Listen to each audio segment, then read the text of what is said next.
नमस्ते दोस्तों, आप सभी का स्वागत है हमारे बुक समरी अड्डा यूट्यूब चैनल पर। यहाँ पर आपको बहुत सारी बुक्स का ज्ञान मिल जाता है जिससे आपकी लाइफ इम्प्रूव हो सके। तो चलिए आज की बुक समरी स्टार्ट करते हैं। माइंडफुलनेस की वजह से आपका मनोबल मजबूत होता है। फरवरी 2018 सैरी कॉफमैन के लिए एक बहुत डरावनी सुबह लेकर आई। सैरी फ्लोरिडा के Marjorie Stoneman Douglas high school में पढ़ती थी। उस सुबह एक शूटर ने उसके स्कूल में अंधाधुंध फायरिंग शुरू कर दी। सैरी के पास 3 रास्ते थे, या तो वो उससे लड़ती, या वहां से भाग जाती, या जहां थी वहीं रह जाती। उसने भाग जाने का रास्ता चुना। खुशकिस्मती से वो बच गई। हालांकि अगले कुछ महीनों तक उसके दिलो दिमाग पर इस हादसे का असर बना रहा। इस दौरान सैरी के पास बचकर भाग जाने का विकल्प ही नहीं था। वो उसी हालत में भी नहीं रह सकती थी। सैरी ने इसका सामना करने का रास्ता चुना। उसने अपनी क्लास के बच्चों के साथ मिलकर नो गन वॉयलेंस नाम का मिशन शुरू कर दिया। बंदूक के खिलाफ सैरी का संघर्ष आज भी जारी है। हर तरह की रुकावट का सामना करते हुए वो आज भी डटी हुई है। सैरी की कोशिश ये बताती है कि बुरे से बुरे हालात का सामना करते हुए भी दुनिया को बेहतर बनाने के लिए काम किया जा सकता है। आज बहुत से लोग निराशा और उदासी के बोझ तले दबे हैं, लेकिन इसमें उनकी गलती भी क्या है? क्लाइमेट चेंज से लेकर तेजी से बदलते राजनीतिक माहौल तक हमारा समाज चारों तरफ समस्याओं से घिरा हुआ नजर आता है। किसी मुश्किल घड़ी में हमें अक्सर ये ख्याल आता है कि सब छोड़कर कहीं और भाग जाएं, किसी दूसरी जगह गुजर बसर कर लें। लेकिन अगर हम एक बेहतर समाज का निर्माण करना चाहते हैं तो ये भाग जाने या अपनी आंखें बंद कर लेने से काम नहीं चलेगा। बदलाव लाने के लिए हमें ताकत जुटानी होगी। ये इतना आसान तो है नहीं, पर माइंडफुलनेस और लविंग काइंडनेस मेडिटेशन की मदद से इसे आसान बनाया जा सकता है। आम धारणा है कि मेडिटेशन जैसी चीजें दुनिया से भागने या सच को नजरअंदाज करने का जरिया है, पर ये सच नहीं है। इस तरह की आदतें बहुत सी परेशानियों से निपटने की ताकत दे सकती हैं। मेडिटेशन आपके दिमाग को इतना मजबूत बना देता है कि आप अपने आसपास हो रही बातों से मिलने वाले तनाव का सामना अच्छी तरह से कर सके। रोजाना मेडिटेशन करने से आपको अपनी परेशानियों से उबरने में मदद मिलती है। मेडिटेशन आपकी ऊर्जा को पॉजिटिव बातों पर फोकस देता है, जैसे एक अच्छे समाज का निर्माण, दूसरों से जुड़ना और परेशानियों के उस पार देख पाना। चाहे तो आजमा कर देख ले। अपनी आंखें बंद करके सांसों पर ध्यान लगाइए। आपको महसूस होगा कि हवा आपकी नाक के अंदर और बाहर जा आ रही है और आपका डायफ्राम फैल और सिकुड़ रहा है। अपने शरीर में हो रही हलचल पर ध्यान दें। शायद आपको गर्दन के पिछले हिस्से में खिंचाव सा लगे या दिमाग में कुछ बुरे ख्याल चल रहे हों। जो भी हो, आप सांस लेते रहें। कुछ समय बाद ये सब गायब होने लगेगा। अगर आप बदलाव चाहते हैं तो अपनी पूरी ताकत का इस्तेमाल करना होगा। स्टैचू ऑफ लिबर्टी सिर्फ एक ऊंची सी मूर्ति या कोई अजूबा नहीं है, ये एक सिंबल है। हाथ में मशाल लिए तन कर खड़ी ये मूर्ति अमेरिका के गौरवशाली इतिहास और दृढ़ संकल्प की भावना को दिखाती है। ये आशा की किरण है। जैसे इसके बोर्ड पर लिखा है कि ये दुनिया के हर कोने से आ रहे लोगों का बाहें फैलाकर स्वागत करती है। लेकिन इसकी एक बात अक्सर नजरअंदाज कर दी जाती है। इसका पिछला पैर इस तरह से है जैसे वो एक बड़ा कदम आगे बढ़ाने वाली हो, यानी बनाने वाले ने उसकी कल्पना एक चलती हुई मूर्त की तरह की है। वो सिर्फ कथनी नहीं, करने का एहसास दिलाती है। यह हमें सिखाती है कि हम जिन उसूलों को सही मानते हैं, हमारा व्यवहार भी वैसा ही होना चाहिए। जब एक बेहतर दुनिया के निर्माण की बात आती है तो हम बस बातें करके या कुछ अच्छे विचार मन में लाकर ही रुक जाते हैं। हम ये तो सोचते हैं कि क्या परेशानियां हैं, किन जगहों पर सुधार की गुंजाइश है और इनके हल क्या हो सकते हैं, पर ज्यादा से ज्यादा इसे लिख कर रख लेते हैं। अपना कदम कभी नहीं बढ़ाते हैं। इसे किसी सरकारी मीटिंग की तरह समझ लीजिए, जहां मुद्दों पर बहस तो होती है पर अक्सर कोई नतीजा नहीं निकलता। ज्यादा से ज्यादा अगली मीटिंग की तारीख तय कर दी जाती है। इस तरह की हरकतें हमारा नुकसान करती हैं। इससे बाहर निकलने का एक तरीका ये है कि हम खुद को यकीन दिलाएं कि हम इस दुनिया में बदलाव कर सकते हैं। एडी बर्कन एक जाने माने वकील हैं जिन्होंने न्यूयॉर्क पुलिस के पक्षपाती रवैये, स्टॉप एंड फिक्स्ड पॉलिसिंग के खिलाफ लड़ाई लड़ी, लेकिन सिर्फ 32 साल की उम्र में उनको ALSA नाम की लाइलाज बीमारी हो गई। ये बीमारी पहले लकवा और आखिर में मृत्यु की ओर ले जाती है। एडी ने मायूस होकर घर बैठ जाने की जगह इसे अपनी ताकत बना लिया। उन्होंने अपनी कोशिशों को दुगुना कर लिया और सब लोगों को अच्छी स्वास्थ्य सेवाएं दिलाने वाले अभियान से जुड़ गए। भले ही उनका शरीर काम ना करे, पर एडी इतना जानते हैं कि वो अब भी बहुत कुछ कर सकते हैं। आपके रास्ते में हमेशा रुकावटें आएंगी और आपको कमजोर करने की कोशिश करेंगी। आत्मविश्वास की कमी आपको आगे बढ़ने से रोकेगी। आपके अंदर असफल होने का डर आ सकता है। जातिवाद, नस्लवाद और पितृसत्ता यानी पैट्रियार्की जैसी सामाजिक बुराइयां आपको ये सोचने पर मजबूर कर सकती हैं कि आप अपने या समाज के लिए कुछ करने के लायक नहीं हैं। लेकिन सच ये है कि हर इंसान कुछ न कुछ जरूर कर सकता है। रिकवरी कैफे का उदाहरण ले लीजिए। इसे होमलेस लोग अपने जैसे लोगों के लिए ही चलाते हैं। आपसी सहयोग से कैफे के पास अपनी सोच से भी ज्यादा स्किल और ताकत है। आपसी सहयोग से कैफे के लोग एक दूसरे की जिंदगी को बेहतर बनाने में लगे हुए हैं। यहाँ उनको ये बात सीखने को मिली कि उनके पास अपनी सोच से भी ज्यादा स्किल और ताकत है। आज की तारीख में लगभग 20 रिकवरी कैफे पूरे उत्तरी अमेरिका में अच्छी तरह से चल रहे हैं। ये सब वहां के लोगों की मेहनत से ही हो पाया है। बुरे विचारों का सामना करना आपकी आत्मिक शक्ति को मजबूत बनाता है। कुछ उदाहरण देखिए। एक सैनिक जो PTSD का शिकार होकर युद्ध से वापस लौट रहा है। एक कपल जो तलाक की परेशानी से जूझ रहा है। पर्यावरण के लिए पूरी लगन से काम कर रहा कोई एक्टिविस्ट जिसने अभी अभी पोलर आइस पिघलने की खबर देखी है। ये सारी परेशानियां लगती तो अलग अलग हैं, पर इनके शिकार इंसान एक जैसे दुख, दर्द और तकलीफ से गुजरते हैं। ये सब कुछ न कुछ खो रहे हैं, चाहे दिमागी सुकून हो, रिश्ता हो या फिर ऐसी दुनिया का नुकसान जिसकी उसे बहुत परवाह हो। जो भी हो, इस नुकसान से आपकी उम्मीदों का खात्मा नहीं होना चाहिए। भले ही हम ऐसी घटनाओं से दूर रहना चाहते हों, पर अगर सही तरीके से इनका सामना करना सीख लिया जाए तो खुद को पहले से कहीं ज्यादा मजबूत बना सकते हैं। पश्चिमी देशों में ऐसी परेशानियों के लिए आमतौर पर इनको अवॉइड करने का चलन है, यानी हर कीमत पर इनको नजरअंदाज करना, और अगर फिर भी इनसे सामना हो जाए तो जल्द से जल्द इनसे छुटकारा पा लेना। लेकिन अगर सही तरीके से सह लिया जाए तो ये दुख दर्द भी बहुत काम आ सकता है। अगर आप इसे स्वीकार करते हैं, इस पर ध्यान देते हैं और इसे समझने की कोशिश करते हैं तो आप सही तरह से इससे निपटना सीख सकते हैं। आपके मन में करुणा आ जाती है और दूसरों की तकलीफ समझना ज्यादा आसान हो जाता है। किसी हादसे से उबरकर जिंदगी की तरफ वापस लौट आना लचीलेपन की निशानी है। लचीलेपन की वजह से आप अपनी चोट को स्वीकार करते हैं, पर आपको ये एहसास भी रहता है कि आपके पास इसे दूर करने की मानसिक ताकत है। उदाहरण के लिए PTSD से जूझ रहे उस सैनिक को पैनिक अटैक आ सकते हैं। वो हमेशा बहुत चौकन्ना रह सकता है, या फिर उसे दूसरों पर विश्वास करना मुश्किल लग सकता है। लेकिन खुद को ऐसी हालत में लाने वाली चीजों को पहचान कर, खुद को शांत रखने वाले तरीके समझाकर और उनको अपनाकर वो खुद पर काबू पाना सीख सकता है। मन में चल रही तकलीफ को एक शारीरिक परेशानी के तौर पर सोच कर देखें। मान लीजिए कि आपके पैर में चोट लग गई है। चोट इतनी बड़ी है कि चलने में दर्द होता है। अगर आप अपना पैर चलाना ही बंद कर देते हैं तो ये पूरी तरह से ठीक नहीं होगी। अगर आप किसी डॉक्टर या फिजियोथेरेपिस्ट की मदद लेंगे तो वो पैर को सही करने के लिए कुछ एक्सरसाइज बताएगा। शुरुआत में थोड़ी परेशानी और दर्द होगा, पर समय के साथ आप इसे आसानी से करने लगेंगे।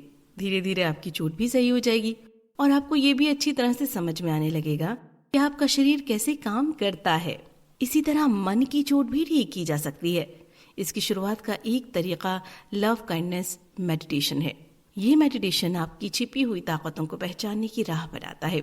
जब आपको कोई तनाव हो तो अपनी आंखें बंद करें, गहरी सांस लें और मन को आराम देने वाले शब्द बोलें, जैसे मैं सुरक्षित हूँ या मैं आराम से हूँ। दर्द से आगे बढ़ जाने की कल्पना करें। कुछ समय बाद आप खुद में ज्यादा आत्मविश्वास महसूस कर पाएंगे। अगर सफलता लंबे समय तक बनाए रखना चाहते हैं तो खुद की परवाह कीजिए और जो भी काम कर रहे हैं उसमें मन लगाना सीखिए। एक ह्यूमन राइट्स एक्टिविस्ट की कल्पना करें जो पूरी लगन से अपना काम करती है, उन सभी मुद्दों को उठाती है जो उसे जरूरी लगते हैं, जैसे जेंडर की वजह से हो रहे भेदभाव को खत्म करना, काम के बदले सही तनख्वाह दिया जाना और लोगों को बेहतर हेल्थ सर्विस दिलाना। मान लीजिए कि एक दिन वो लंच लाना भूल जाती है, दोपहर में उसे भूख लगने लगती है, दोपहर ढलने तक उसकी हालत भूख से बेहोश होने वाली हो जाती है, लेकिन ऑफिस में एक ही चीज खाने के लिए रखी है, केले। मुश्किल ये है कि जब भी वो केले की तरफ देखती है तो एक कश्मकश में फंस जाती है। उसे भूख तो लगती है, पर वो ये नहीं भूल पा रही है कि केले को उगाने वाले किसानों और मजदूरों को कितने शोषण से गुजरना पड़ता है और इस प्रोसेस में पर्यावरण को भी कितना नुकसान पहुंचता है। उसका काम करते रहना भी जरूरी है, पर भूख के मारे उसकी जान भी निकल रही है। उसे क्या करना चाहिए? सीधी सी बात है, इतनी बुरी हालत में पहुंचने से पहले ही उसे केला खा लेना चाहिए। सामाजिक मुद्दों के लिए काम करना, लोगों की देखभाल और ऐसे बहुत से दूसरे काम जिनमें सेवा दी जाती है, उनके लिए असाधारण जुनून और समर्पण की जरूरत होती है। लेकिन बेहतर से बेहतर जुनूनी लोग भी अपना 100% एफर्ट नहीं देते हैं। अगर वो ऐसा करने भी लगे तो तरह तरह की शारीरिक और दिमागी परेशानियों का शिकार हो जाएंगे। इसीलिए आप चाहे कितने ही भलाई के काम करें, खुद के लिए समय निकालना जरूरी है ताकि आपको रिचार्ज होने का एक मौका मिल जाए। जब आप खुद का ख्याल रखेंगे तभी लंबे समय तक ऐसे काम करने की ताकत बचा पाएंगे। इस सेल्फ केयर को कोपिंग बैंक बनाना कहा जाता है। ये आप कई तरह से कर सकते हैं, जैसे कि हाईलैंडर फोक स्कूल के फाउंडर माइल्स हार्टन अपने ऑफिस के आसपास ही प्रकृति में थोड़ी देर समय बिताकर बर्नआउट का मुकाबला करते हैं। 15 मिनिमम वेज मूवमेंट शुरू करने वाली शॉन्टेल वॉकर लॉन्ग ड्राइव पर जाकर दिमाग शांत रखती हैं। काम के तनाव से कुछ देर का ब्रेक लेना इन दोनों को तरोताजा कर देता है। जब भी वापस अपने काम पर लौटते हैं तो पहले से ज्यादा एनर्जेटिक होकर काम करने लगते हैं। इसके लिए अलग से समय निकालना बिल्कुल भी जरूरी नहीं है। आप अपने काम के दौरान भी खुद पर ध्यान दे सकते हैं। अक्सर हम ये मान लेते हैं कि अगर हमारी जॉब सीरियस या जिम्मेदारी वाली है तो हमको भी गंभीर रहना चाहिए, लेकिन सच इससे उलट है। आप किसी भी काम में खुशी और आनंद ढूंढ सकते हैं। 1960 के दशक में प्रोटेस्ट मार्च करते हुए लोग दुख मनाते हुए रोते नहीं थे। इसकी जगह वो एक दूसरे के साथ अपनी आवाज मिलाते और खुशनुमा गीत गाते। बौद्ध इस तरह के अभ्यास को मन को आनंद देने वाला कहते हैं। यह आपके मुश्किल से मुश्किल वक्त को आसान कर सकता है। हमें ये समझना चाहिए कि हर चीज आपस में किसी ना किसी तरह जुड़ी है। पेड़ क्या होते हैं? ये कितना आसान सवाल है ना। पेड़ एक बड़ा पौधा है जिसमें जड़ें, तना, शाखाएं, पत्तियां और छाल होती है। पर हम अलग नजरिए से देखें तो पेड़ अकेले खड़े हुए एक विशाल आकृति से कहीं ज्यादा है। पेड़ हमारे इकोसिस्टम का एक महत्वपूर्ण हिस्सा है। ये सूरज की रोशनी, पानी और मिट्टी में मौजूद पोषक तत्वों पर जिंदा रहता है। एक पेड़ बहुत से दूसरे जीवों को आधार देता है। पक्षियों को घोंसले देने की जगह देना, छोटे बड़े जीवों को छाया और भोजन देना इसका काम है। यानी एक पेड़ कभी अकेला नहीं खड़ा होता है, इसके साथ अनेक जीवन जुड़े होते हैं। इसी तरह से हम इंसान भी एक दूसरे से जुड़े होते हैं, भले ही हम इस बात को समझें या नहीं। जाने माने ज़ेन टीचर थिच नहात हान अक्सर इंटरबीइंग नाम के एक कॉन्सेप्ट की बात करते हैं। इंटरबीइंग का मतलब है इस ब्रह्मांड में सब कुछ गहराई से और अटूट रूप से जुड़ा हुआ है। इस आपसी निर्भरता की वजह से यहाँ हर छोटी से छोटी और बड़ी से बड़ी चीज मायने रखती है और सम्मान, देखभाल और करुणा की हकदार है।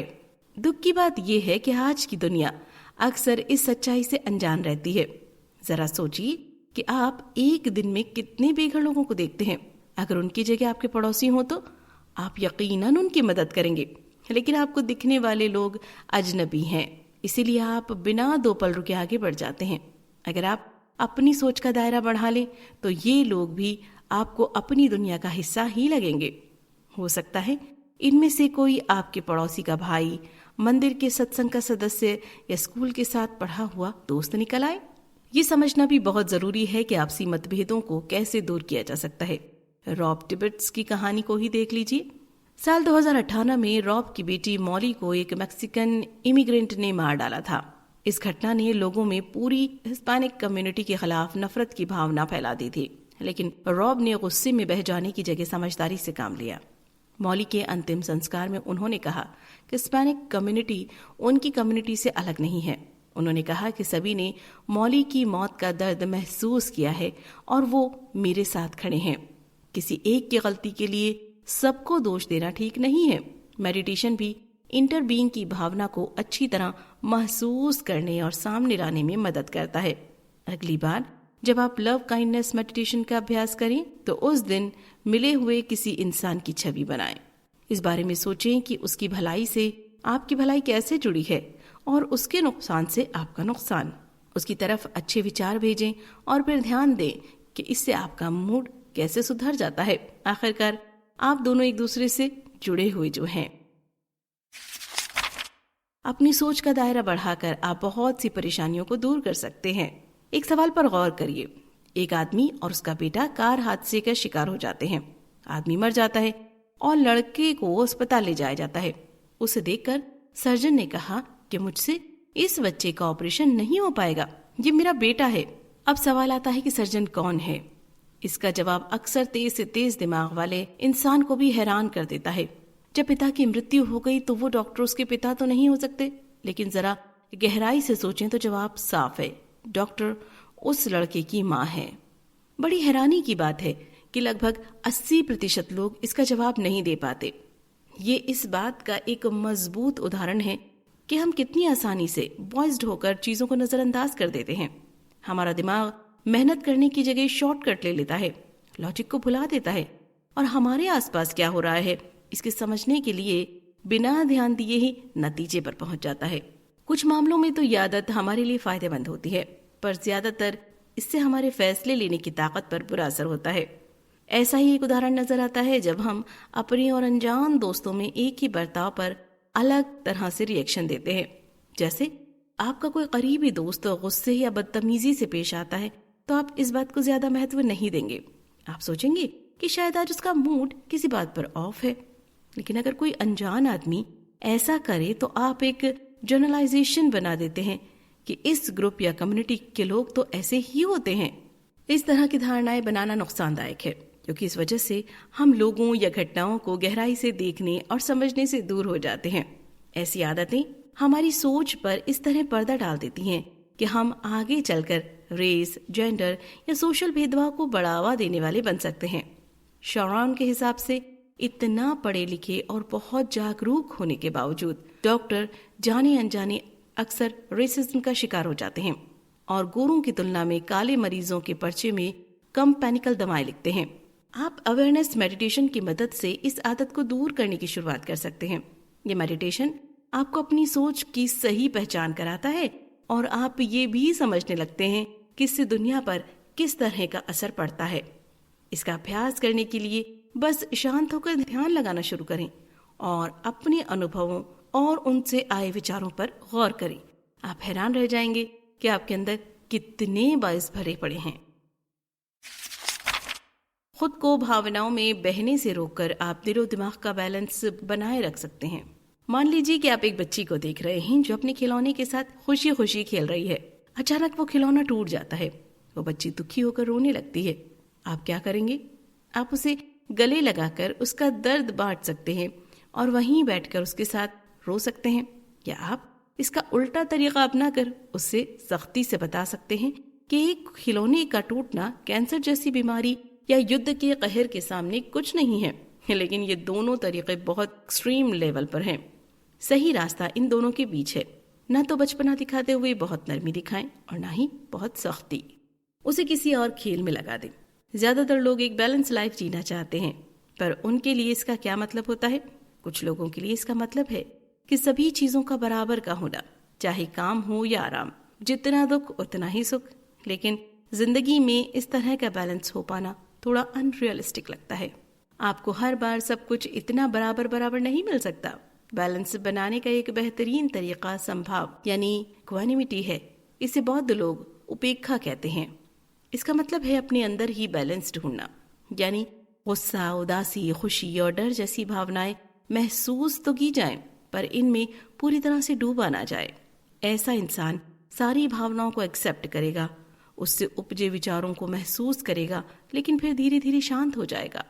जैसे कोई घूमता हुआ जायरोस्कोप काम करता है, जहां बाहरी ताकतों को अंदरूनी ताकत बैलेंस कर देती है। इक्वानिमिटी का विकास उन लोगों के लिए बहुत महत्व रखता है जो इस दुनिया को एक बेहतर जगह बनाने के लिए संघर्ष कर रहे हैं। उदाहरण के लिए, अगर आप क्लाइमेट चेंज या रेसिज्म जैसे मुद्दों पर जी जान से काम कर रहे हैं, तो आसानी से निराशा का शिकार हो सकते हैं कि जब ये इतनी गंभीर और उलझी हुई परेशानियां हैं तो इतनी आसानी से कैसे ठीक हो सकती हैं। ऐसे मामलों में दो बातें समझकर चलना जरूरी हो जाता है। पहले तो आप इस कड़वी सच्चाई को मान लें, और दूसरा, आने वाले कल को बेहतर बनाने की कोशिश करें। भले ही आप छोटे छोटे कदम क्यों न रखें। जैसे कोई टीचर अपने स्टूडेंट को पढ़ाते हुए सब कुछ एक दिन में ही नहीं सिखा सकता, शायद 100 दिन में भी ना सिखा पाए, फिर भी समय बीतने के साथ स्टूडेंट्स सीखते हैं और आगे बढ़ते हैं। एक दिन वो टीचर चला तो जाएगा, पर वो स्टूडेंट इस दुनिया में बदलाव लाने के लिए तैयार हो चुके होंगे।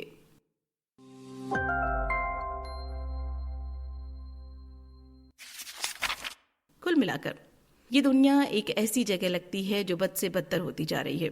इसके बावजूद बहुत से लोग इसे बेहतर बनाने के लिए कमर कसकर खड़े हैं। माइंडफुलनेस और मेडिटेशन बुरे से बुरे हालात का सामना करने में मददगार साबित हो सकते हैं। अपनी ताकत बनाए रखने के लिए नेगेटिव भावनाओं को स्वीकार करके अपने हंसने खेलने के लिए थोड़ा समय निकालकर हमेशा इक्वानिमिटी के साथ आगे बढ़कर काम करें। क्या करें? याद रखें कि आपको महसूस हो रही हर भावना बस थोड़ी देर के लिए ही है, न कि ये हमेशा टिक जाएगी। यहाँ तक कि सबसे शांत और चुप रहने वाला इंसान भी कभी कभी गुस्से या नफरत का अनुभव कर सकता है। जब कभी ऐसा होता है तो खुद से बस इतना कहें, ये बस थोड़ी देर की बात है। माइंडफुलनेस मेडिटेशन का एक सेशन मन को वापस शांत करने में आपकी मदद करेगा। उम्मीद करते हैं आपको हमारी यह बुक समरी पसंद आई होगी, और अच्छा लगे तो लाइक और सब्सक्राइब जरूर करें ताकि आप हमारे नए वीडियोस से अपडेट रह सकें। फिर मिलते हैं अगली वीडियो में। धन्यवाद।